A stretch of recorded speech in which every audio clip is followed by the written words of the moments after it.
गौर गोपाल दास एक लेखक, सन्यासी, आध्यात्मिक गुरु और मोटिवेशनल स्पीकर हैं जो कभी इलेक्ट्रॉनिक इंजीनियर हुआ करते थे। लेकिन ऐसी कौन सी घटना उनके जीवन में घटी जिसने उन्हें सन्यासी बना दिया, आइए जानते हैं इस आर्टिकल के माध्यम से।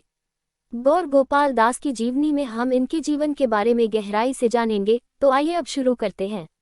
गौर गोपाल दास, जिनका पूरा नाम प्रभु गौर गोपाल दास है, का जन्म 24 दिसंबर 1973 को महाराष्ट्र राज्य के पुणे में एक मारवाड़ी परिवार में हुआ था।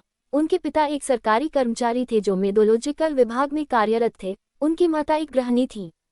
ये साहेब बचपन से ही एक होनहार और जिद्दी स्वभाव के बालक थे, साथ ही पढ़ाई में भी अव्वल छात्र थे। परिवार में इकलौते बालक होने के कारण गौर गोपाल दास सबके लाडले थे। जिस दिन घर में उनके मन का खाना नहीं बनता था, उस दिन वे नाराज हो जाते और खाना भी नहीं खाते थे। शैक्षणिक जीवन, अगर हम गौर गोपाल दास के पढ़ाई लिखाई की बात करें तो उन्होंने अपनी शुरुआती पढ़ाई St. Jude High School, Dehu Road, Pune, Maharashtra से तथा आगे की पढ़ाई 1992 में Kusrow Wadia Institute of Technology, Pune, Maharashtra से इलेक्ट्रिकल इंजीनियर के रूप में डिप्लोमा किया। तत्पश्चात उन्होंने 1995 में college of engineering, Pune, Maharashtra, electrical engineering की डिग्री प्राप्त किया।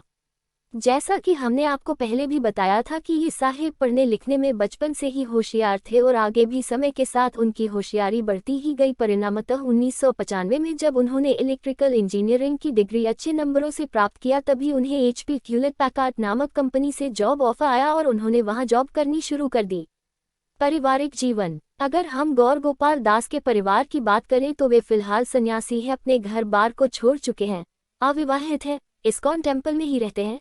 हाँ, उनके परिवार के अन्य सदस्यों की बात करें तो उनके पिताजी मौसम विज्ञान विभाग में कार्यरत थे, उनकी माताजी एक गृहिणी थी और उनकी एक छोटी बहन भी है।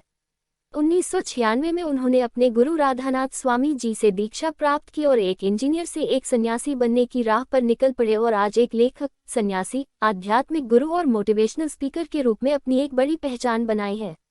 अब उनका घर और परिवार उनके इस्कॉन के साथी और उनके फॉलोअर हैं। आध्यात्मिक जीवन, एक इंटरव्यू में जब गौर गोपाल दास से पूछा गया कि क्या आपने सन्यासी बनने के बारे में कभी सोचा था, इस पर जवाब देते हुए उन्होंने बताया कि नहीं, मैंने ये कभी भी नहीं सोचा कि मैं कभी सन्यासी बनूंगा, लेकिन हाँ, मेरे दिमाग में बचपन से ही एक बात घर कर गई थी कि मैं बड़ा होकर लोक कल्याण जैसे कार्यों में भागीदार बनूंगा। गौर गोपाल दास जब थोड़े बड़े हुए तो उन्होंने देखा कि उनके गांव में एक मास्टर साहेब गांव के कुछ बच्चों को मुफ्त में अंग्रेजी की शिक्षा प्रदान करते थे। इसके अलावा उन्होंने ये भी देखा कि उनकी सोसाइटी के लोग अनाज इकट्ठा करके उसे गरीब और जरूरतमंद लोगों तक पहुंचाते थे। ये सब देखकर उनके मन में भी कुछ ऐसा ही करने का कीड़ा जागा और आगे चलकर उन्होंने इस्कॉन ज्वाइन किया। तत्पश्चात वे एक सन्यासी बन गए और मानव कल्याण को अपना जीवन समर्पित करते हुए लोगों को जीवन जीने का सही संदेश देने का काम करने लगे। उनके आध्यात्मिक गुरु राधानाथ स्वामी जी रहे हैं। फिलहाल वर्तमान में Gaur Gopal Das International Society for Krishna Consciousness ISKCON के एक वरिष्ठ सन्यासी हैं जो भक्ति मार्ग के द्वारा लोगों के जीवन को सामान्य से बेहतरी की दिशा में ले जाने के लिए उन्हें प्रेरित करने का कार्य करते हैं।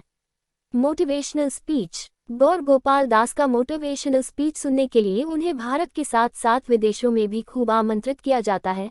देश विदेश के बड़े बड़े कॉलेजों और कंपनियों और संस्थाओं में उन्हें सुनने के लिए आदरपूर्वक आमंत्रित किया जाता है, जैसे इन्फोसिस, बार्कलेज, मैकिन्टोश, छोटी वाई, फोर्ड, बैंक ऑफ अमेरिका आदि। वे एक लेखक भी हैं। उन्होंने लगभग 10 किताबें भी लिखी हैं और आजकल सोशल मीडिया का जमाना भी है, उस पर भी उनके बहुत अच्छे खासे फॉलो हैं जो उनकी आध्यात्मिक, सांसारिक और प्रेरणादायक बातों को सुनते हैं और उन बातों से बहुत कुछ सीखते भी हैं। गौर गोपाल दास के विचार, वैसे तो गौर गोपाल दास के अनमोल विचारों की एक बड़ी श्रृंखला है, लेकिन फिलहाल हम उनके कुछ खास विचारों को ही यहाँ पर हम लेकर आए हैं जो निम्नलिखित हैं। अपने विश्वास को मजबूत करो और आपकी सारी शंकाएं दूर हो जाएंगी। अगर आप अपने महसूस करने के तरीके को बदलना चाहते हैं तो आपको अपने जीने का तरीका बदलना होगा। अपने जीवन को मोमबत्ती की तरह बनाओ जो जलती जाती है लेकिन जाते जाते लोगों के जीवन में उजाला कर जाती है। आप जो करना पसंद करते हैं उसे जरूर करें, लेकिन जो आपको करना है उससे प्यार करना शुरू करें, यही खुशी का राज है।